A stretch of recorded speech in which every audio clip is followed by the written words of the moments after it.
અમદાવાદના છારોડી પાસે આવેલા હુક્કા બારમાં કાર્યવાહી કરવામાં આવી। સોલા પોલીસે રેડ કરી 10,000નો મુદ્દામાલ કબજે કર્યો।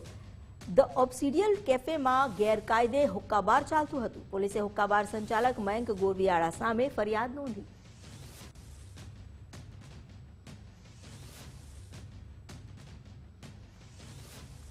વધુ જાણકારી આપી રહ્યા છે સંવાદદાતા અર્પિત દરજી। અર્પિત, હુક્કા બાર જે ચાલી રહ્યું હતું ગેરકાયદેસર, સોલા પોલીસે રેડ કરીને ત્યાં 10,000નો મુદ્દામાલ પણ કબજે કર્યો છે અને સંચાલક સામે પણ કાયદાકીય કાર્યવાહી શરૂ કરવામાં આવી છે। શું વધુ અપડેટ?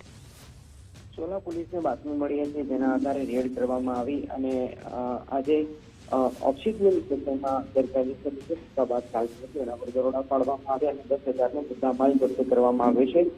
નિકોટિન યુક્ત જે પદાર્થ હોય છે એ મળી આવ્યો હતો હુક્કા બારમાં, જેથી પોલીસ દ્વારા કાયદાકીય પ્રક્રિયા કરવામાં આવી અને બે આરોપીની ધરપકડ કરવામાં આવી। તેમાં મયંક ગોરવિયાળા જે 25 વર્ષના છે અને શાસ્ત્રીનગરમાં રહે છે, અને બીજો આરોપી છે રોહિત માંગીલાલ મહાવર કે જે 29 વર્ષનો છે અને સાબરમતી વિસ્તારમાં રહે છે।